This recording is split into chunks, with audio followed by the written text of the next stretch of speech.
Welcome back to the Through the Lane podcast. Today it's gonna be a little bit of a shorter episode. It's gonna be talking about some just draft stuff and some breaking news that happened yesterday that was huge last night and about morning time. And we're gonna start off with that first.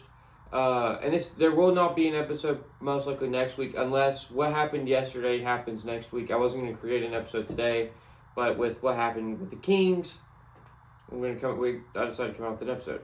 And if you haven't seen, the Kings fired Mike Brown, which shocks me. They are 13-18, which is not the greatest record to have, but hey, he did good at Cleveland. I forgot he was at Cleveland. He's an Eastern Conference champion.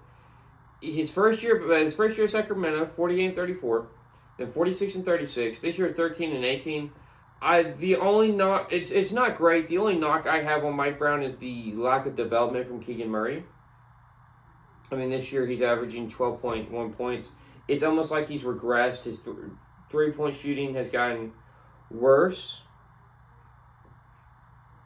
He just hasn't progressed at all. And he was supposed to be that third star, and now then you brought in DeMar DeRozan, and it's weird. This bench, the GM gave him a bad roster, right? Like, he just signed Jay Crowder, and Jay Crowder's averaging 3.3 points a game. They're relying on a guy named Isaac Jones, who's averaging 3.8 points a game, shooting 67% from the field, but he's only playing 9 minutes. I mean, we're looking at, so outside of Jay Crowder, there's 8 guys playing more than 9 minutes a game, and it simply does not work. You look at the Knicks, and the Knicks do that, but they've got Jalen Brunson, Cat, OG, Josh Hart, and Mikal Bridges, superstars, right? And stars, role players, and superstars. They've got this core.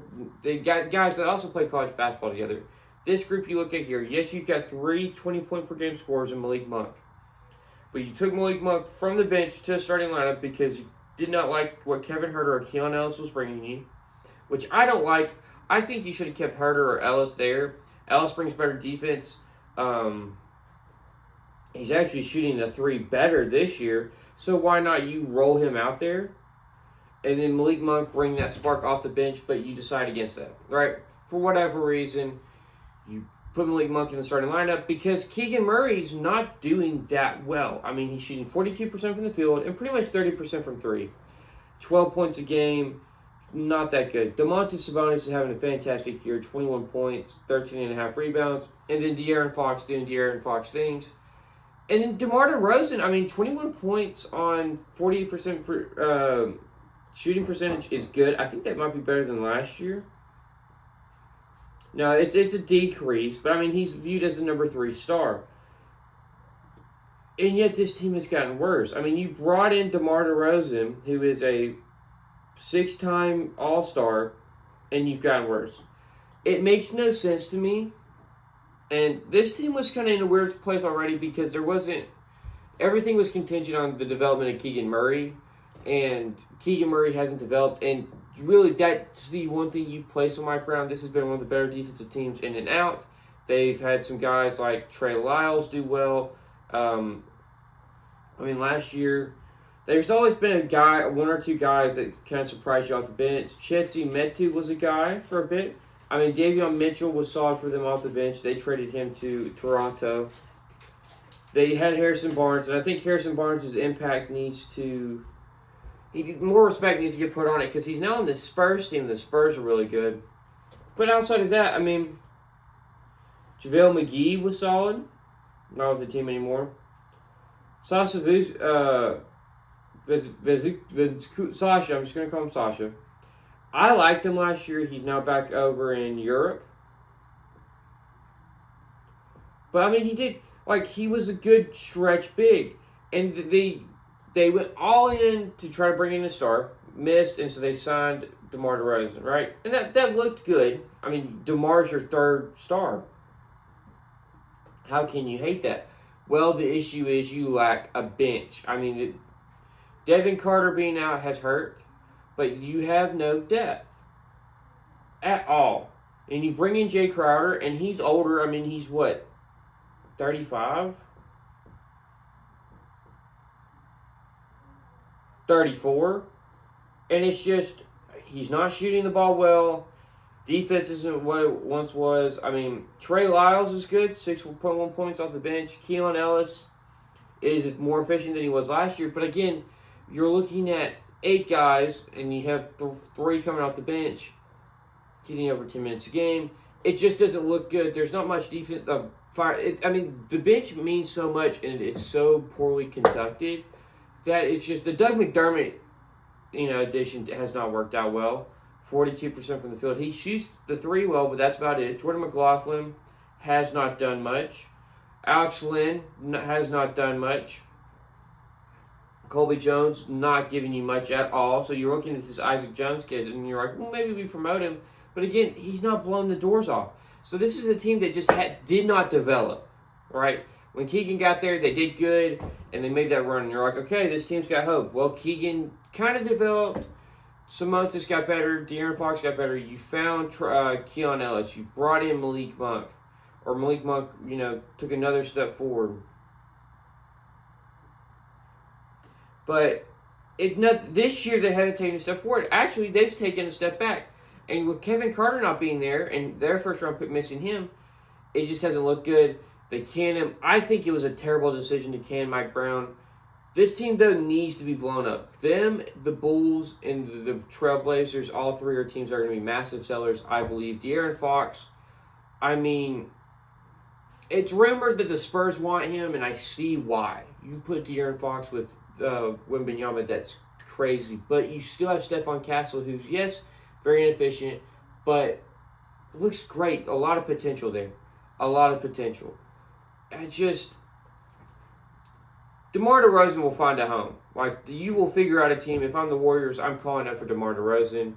If I'm the Warriors, I'm calling up for Domantas Sabonis. But now you're going to have to leave Keegan Murray. Malik Monk, I think, is still going to be there because he just signed an extension. And you're going to have to figure out what you have in Devin Carter. You're going to have to tank a little bit. And then hope you get lucky in the lottery.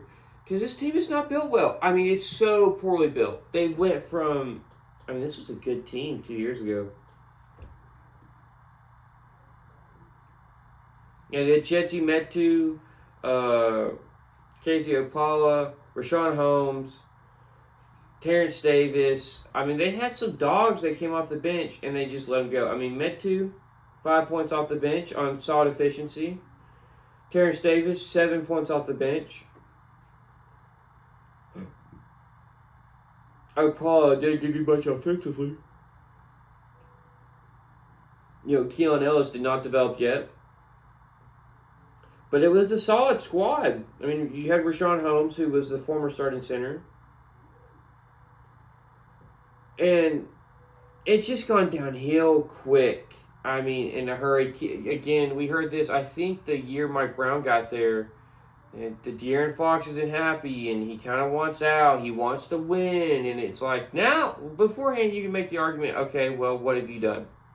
Well, now he's taking it to another level. He looks like a superstar. It's now build a team around him. They're going to have to read. I wholeheartedly believe the Kings have to do a fire sale. You've got to clear house within the next 6 months to a year to start over. Try to get Cooper Flagg or one of these top prospects in this upcoming draft class because it's a deep, deep draft class. But, there's nothing more you can do. You look at this, they're out, they're not even in the play-in, and you're looking at the Spurs who are fighting for it, right? And I think the Spurs are better. The Suns, the Warriors, I think the Suns and the Warriors are better. Timberwolves, still got to figure out what's going on with them. That's a whole dumpster fire.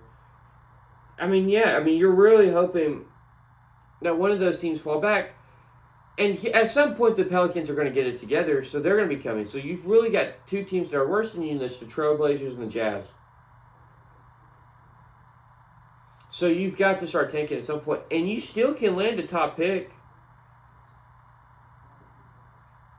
Because, the Raptors, the Wizards, and the Hornets in the East are the only 3 worse teams than you. So you got the 6th best odds. Tear it down now. You're not too far away. and just try to tank for Cooper Flagg or Ace Bailey or Ron Harper or something. I haven't looked at this draft class. I know this draft class is stacked. I love Cooper Flagg. I mean, yeah, you got Cooper Flagg, Dylan Harper. He's got James Harden, stronger Kobe White. You've got Cooper Flagg. He's get Scottie Pippen comps. You've got Ace Bailey. He's got T-Mac, Josh Smith comps. I mean, this is a good B.J. Edgecombe, Jalen Green, D. Wade, Oladipo. I mean, Asa Newell.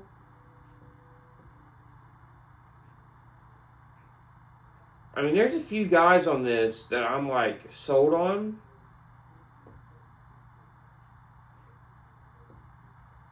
And it's a very top heavy class. I will say this. I think B.J. Edgecombe is someone that's going to jump up and probably jump in the top 5 past, say, Trey Johnson or Igor Demon. But you've got 4 guys here that you can realistically make a play on and build your team around. And so, like, this is the thing. Top 3, you've just got to land there. So if you finish in the top 6, 7,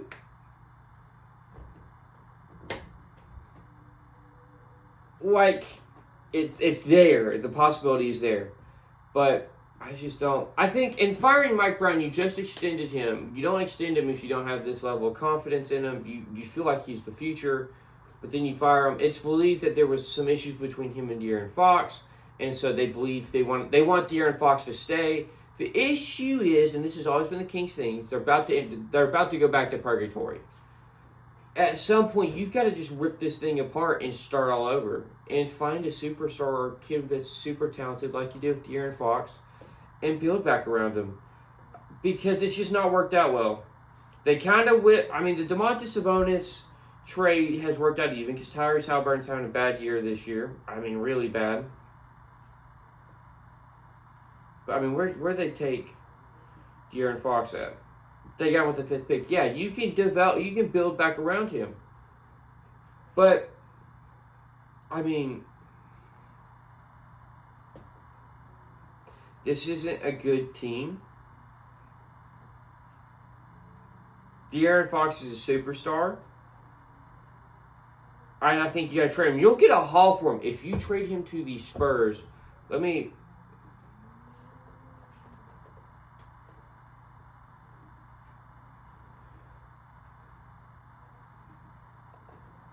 look at this. Okay? I'm gonna make a trade here. Okay? And let's think first. Who needs a point guard? Right? Lakers. Timberwolves could use one. De'Aaron Fox and Anthony Edwards would be amazing. And I'm going to come out with a few. But we're going to go Spurs and Kings.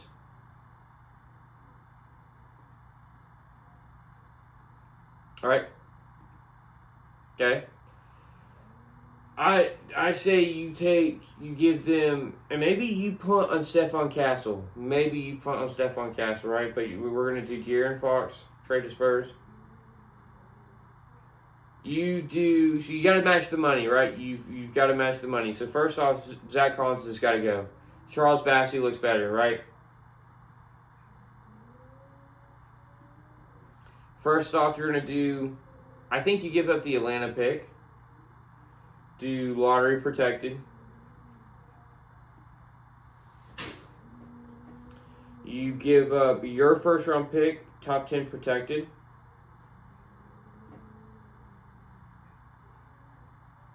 And then I think you could realistically get 3 firsts from. You trade an unprotected 2026 and give them a second.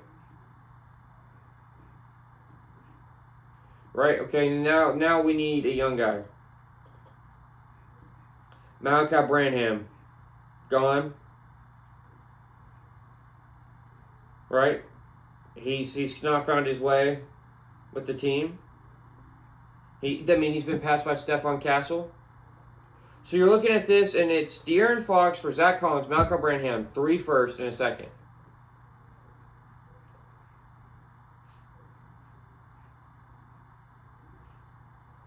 Does that keep the Spurs within the cap?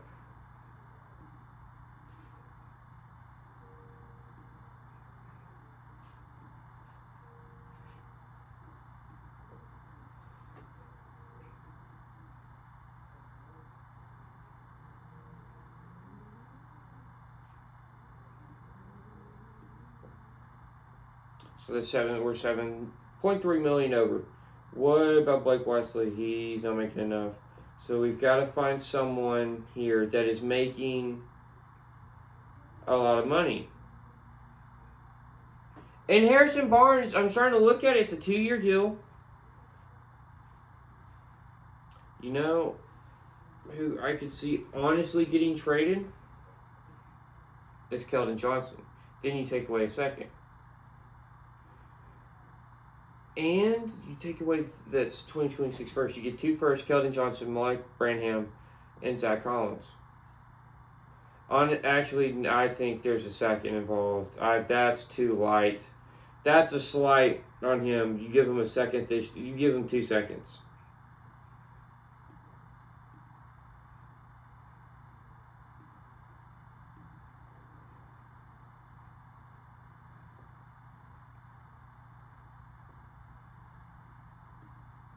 And I like this trade.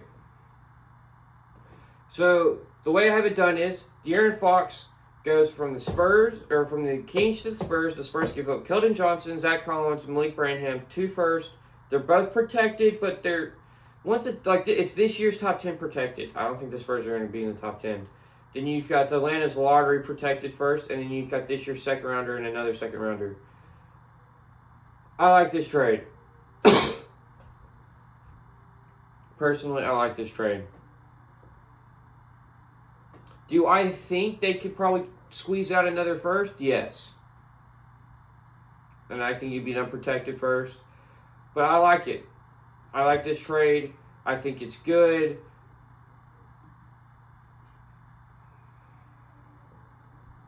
I'm saving that one. And I'm going to be working on this later.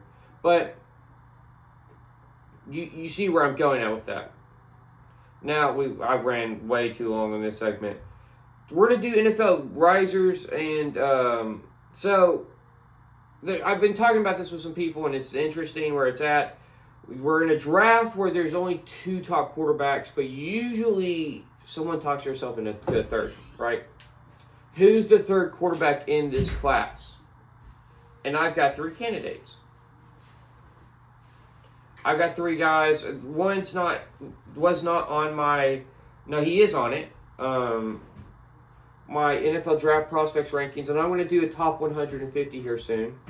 But someone's going to talk themselves into a third quarterback, especially if the Titans are above the Raiders. The Raiders need a quarterback, and either they take him high up in the second, or with their first round pick, they're going to have to address it at some point, right? So who is it, right? We know Shedeur and Cam are 1 and 2, whichever way you want it. But my candidates for who's going to be the third best quarterback, who's going to go third in this class as a quarterback, are Dillon Gabriel. Actually, it's 4. So my 4 guys who I think are going to be in contention for the third best quarterback in this draft class, who are going to get the 4 that are going to go. How do I word this? The 4 that I think are going to go third, right? I've got 4 guys who I believe have a shot of being the third top quarterback to go.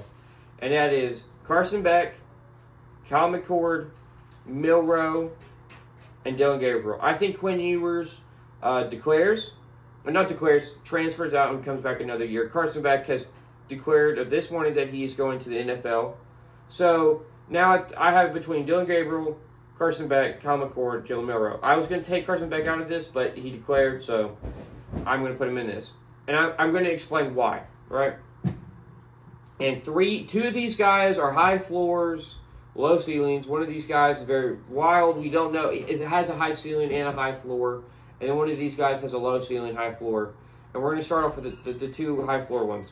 Dillon Gabriel. Gabriel, I love him. He's got a good accuracy. He's a gamer.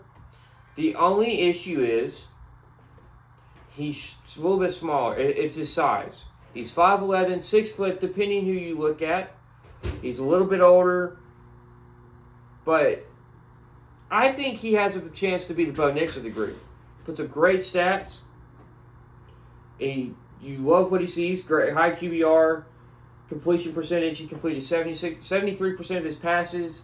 I mean, it kind of looks a lot like Bo Nix. Now, he doesn't run as much, and he's a little bit shorter, so he has to be more accurate. But, I mean, he's done well. He did good at Oklahoma.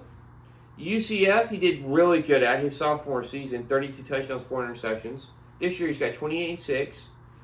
I mean, what is there not to like about Dillon Gabriel? The issue is his size. But I think he can be a good, like, just general of the field, commanding the field, kind of just directing guys, kind of like Dak Prescott, but he's a little bit smaller.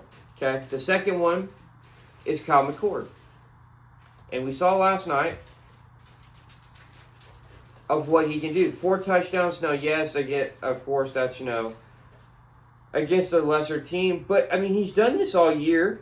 He had a good year at Ohio State last year. 66% completion percentage, 24 touchdowns, 6 picks, 3,100 yards. So he had Marvin Harrison Jr. on there. MHJ. But this year he threw for a NCAA record. If I can pull up his stats, there we are. He had almost 5,000 passing yards, 4,779, 34 touchdowns, 12 interceptions. He had a 78.7 QBR. What is his completion percentage? 66%. He had a great year. The only issue is the decision-making with the ball that will probably plague him, but he's 6'3", 220, got the right size, got a great arm, can be accurate at times. He just gets flustered, and he can make some boneheaded mistakes. But you put him, he can be a Kirk Cousins. Him and Gabriel can be Kirk Cousins, Brock Purdy, Dak Prescott-esque. Again, usually during this period, someone talks themselves into somebody. And the guy I believe who will get talked into the most, who I don't think might even be the best one that they talk themselves into, is Jalen Milroe. And he's the guy with the highest ceiling, but the lowest floor. And we saw that with Anthony Richardson. He's kind of a more polished Anthony Richardson coming out. And that's if he declares. I'm not sure he declares. I think he more likely does because he has a chance of going in the first round. The way this goes, though, is if the Raiders fall in the top 2 or get into being the second, there's 3 teams that need a quarterback. Let me explain this. Giants, Raiders, Titans. Badly, all 3 need a quarterback, right? The Will Levis experiment is over. Will Levis is not the future. Someone may go out and get Sam Darnold, and that might be the Titans. The Titans may go out and pay for Sam Darnold. But as of right now, you've got 3 teams who are desperately in need of quarterback play. Giants, Raiders, and Titans. But the guy with the biggest upside is Jalen Milroe. But so there's 3 teams: the Titans, the Raiders, and the Titans, Giants, Raiders, who are all in need of a quarterback, right? And depending where this falls, as of right now, it goes Giants, Titans, Raiders. But if the Raiders jumped up above the Titans will end up taking an offensive tackle because they're in dire need of fixing the other half of the offensive line. Because with Peter Skoronski and J.C. Latham on one side, it's good, but the other side's a disaster, right? So if they end up, I don't think they will. Honestly, I don't think they're in the position to be like, we need a quarterback so bad in the first round that we reach for a guy, which I think is what's going to happen.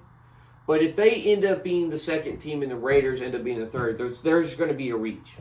There's going to be a reach. If the Giants fall from the first to the third spot, there's going to be a reach. Those teams are more in need of a quarterback than the other two because the Titans cannot, honestly go out. And I think you see a slew of quarterbacks go in the second, third, fourth round because they're more developmental and they need to sit for a year or two to start, okay? And I think, again, Kyle McCord, Carson Beck, and Dillon Gabriel are all 3 of those type of guys, especially Carson Beck with him having the UCL injury. Again, is a guy that can be a sniper, a field general, a commander, dominate the field. But he's also a guy who can make, like Kyle McCord, but I think he has a higher ceiling than Kyle McCord, make some boneheaded decisions and turn the ball over in bunches. and that's the downside. But they've got the prototypical size, they've got the accuracy on for most part, and they've got the deep ball. They can throw a beautiful deep ball, right?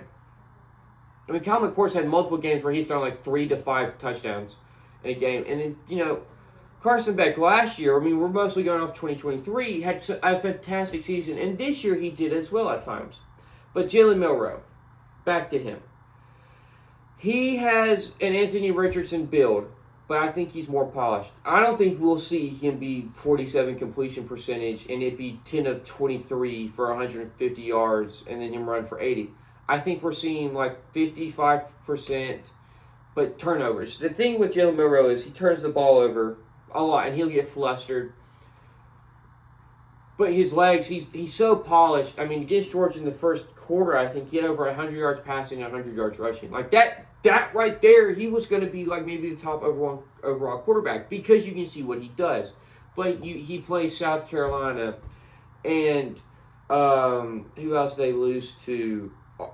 Oklahoma and teams like that where his play, he's not attacking downfield. He's not being aggressive. He's being very reserved. He's making mistakes, throwing picks. And he becomes a shell of himself to where you're just like, man, it's not worth it. The thing that with Anthony Richardson is, even when he was aggressive, he was making mistakes. When Milroe's aggressive and he's on time and he's on his point, there's not many mistakes. Now, there's going to be, but he's on it. And that's where you can look at it and be like, he can be not Lamar Jackson, but like the Lamar Jackson-esque, to where you can talk yourself into it. He can be what Anthony Richardson is supposed to be. And you can talk yourself into it. And you can look at it and be like, man, he can run. He can give us, like Jaden Daniels. I think his comp would be Jaden Daniels. Maybe not as decisive and mature as Jaden Daniels, but of that level, what he can do with his legs and his arm. And you can talk yourself into it. And it's because it's the talent. What happened with Anthony Richardson? They talked themselves into it. What happened with Bo Nix, like Dillon Gabriel and Kyle McCord? They talked themselves into it. There's going to be a period where somebody, with the way this falls out, someone's going to talk themselves into one of these guys. Because unless, and what I mean is, because if Tennessee falls to the third, they're going to take a tackle or guard. Will Campbell will probably come off the board then. If they then pick again early in the second round, again, they will go quarterback. I put my money on it. One of their first 2 picks are a quarterback because they need it so bad, and you can get great value for an early second round pick with these quarterbacks because there's so much potential there. It's just the floor is so low on some of these kids. But like Kyle McCord, Dillon Gabriel, and Carson Beck, all 3 minimum have a career as a backup.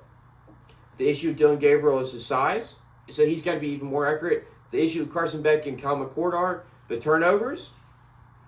The issue with Joe Milroe is he's all over the place, and then he starts becoming a shell of himself. He starts just getting passive. Anthony Richardson, and that's why he's a more polished version of Anthony Richardson, because he can chuck it 60 yards, and then he can break off a 60-yard run. You can run the RPO with him and have him run the ball. He can command the offense. The issue is he can also destroy an offense severely. Now, risers. Guys, I think so far through the first round of the playoffs and what we've seen so far, the ball games have risen. Harold Fanning, I think, is tied into. I think he passed Colston Loveland. I think Harold Fanning, just based off what he's done, I mean, he had 216 yards receiving, puts him as tied into because he looks so good. I think Colston Loveland has a better shot of working out well because his floor is higher. But Harold Fanning, I mean, you can get a top 10 tight end with him. Same with Tyler Warren. And Eli Stowers, I think, rises. I think I see Gunnar Helm and Jake Brennan still passing Mason Taylor and Terrence Ferguson up. But Terrence Ferguson has not played yet. Okay? Offensive tackles stays the same. I think Ray Zabel passes Emory Jones and Jonah Salavini. I think Josh Connery can end up jumping up into the first round with how he's played. And I think you can see, Dylan Fairchild and Tate Ratledge end up jumping up in the first round because it's such a weak guard class that like you're looking at Will Campbell and being like, he may have to move to guard, but he could play tackle. But his best bet's guard. But I mean, the more sure pick is him at guard. But if he can play tackle, he can be all worldly. Looking at pass rush, Princely Unamale, I still have writing JTT of Ohio State and Jack Sawyer. I have them passing up now. I'm going to have them passing up Shamar Stewart and Landon Jackson and possibly Nick Scorton, right? And Mike Green, again, is another guy who can go top 5 as a pass rusher or back out for the top 10. I have him passing up Shamar Stewart and Landon Jackson because he's so good. It's a shame he can't play in the bowl game. But he led FBS in sacks. And looking at it, watching his tape more and looking more at his stats, it just sells me. Right? Tylik Williams, I think passes. I have him going up above. I think he's raised above DeLon Walker. Shamar Turner at 10 and the interior defensive lineman. Walter Nolan's 2. I think based off need and what you want, Walter Nolan and Kenneth Grant are going to bounce around. Because if you want just a game wrecker who's going to get in the better pass rusher, and not your prototypical D tackle, Walter Nolan. But if you want a big body in the middle, just stuff up the inside, Kenneth Grant is your man. Linebacker core, I had Harold Perkins at 6 as an off-ball linebacker. He now falls out because he's coming back for another year. Jalen Walker will be interesting to see where he goes if he gets classified as an outside linebacker, off-ball or on-ball linebacker. We'll see. Now, cornerback is interesting. Because Siobhan Reevil got hurt, and we don't know where he's going to be. And this is all done on Google Docs. It's going to be done on, it's just going to be redone on an Excel. Everything's going to be done on an Excel or Google site or Google whatever it's called. Especially when the website drops. Safety, nothing much. Michael Taffe jumps up. Billy Bowman jumps up. And Xavier Watts, I think, can push in the first round. But Quinshon Junkins, I liked what I saw. I think he jumps up Travion Henderson. I think passes up Ollie Gordon, and Ollie Gordon falls from 8 to out of the top 10. Dylan Sampson, I don't know. We don't know why he didn't play. And then this quarterback group, I'm going to have to redo it because Jackson Dart declared. We don't know about Cade Klubnik. I have Quinn Ewers returning and Drew Allen returning. So we'll see how that breaks out as well. Now for the last little bit. And I got to see what it is. Corbin Burns, so Gleyber Torres, second baseman, signed with Detroit. It's going to push Colt Keith to first base. And Spencer Torkelson, former first overall pick, is going to get traded. Not really a shocker at all. Corbin Burns last night, breaking news, signed with Arizona, the Diamondbacks. And now this rotation is stacked. You've got Corbin Burns is your 1. Zach Gallen is your number 2, which is stupid because he's a Cy Young candidate. Merrill Kelly as your 3. You've got Eduardo Rodriguez as your 4. And Brendan Pfaff, that's your 5. That's a stacked rotation. Oh, by the way, you still have Jordan Montgomery, Ryan Nelson, and they just traded Slade Ciccone, but they've got another kid in the farm, Christian Mina. It's a deep, it's like 9 guys deep. It's going to be big for them, and this was the main issue was their rotation. It fell apart in the playoffs last year. They needed to upgrade it. I love what they've done to address it. And it's going to be a stacked rotation. But that's all for today's episode. I'm going to next week. There will be no episode, but there'll be updated rookie rankings for the NFL and NBA. A mock draft will come out into next week, and then the top 100 prospects will come out as well. But thank you for watching. Oh, and I'm going to release probably the end of the day drafts or trades for De'Aaron Fox, and then probably Domantas Sabonis. But thank you for watching, and I'll see y'all after Happy New Year's. Happy New Year's and a Merry Christmas.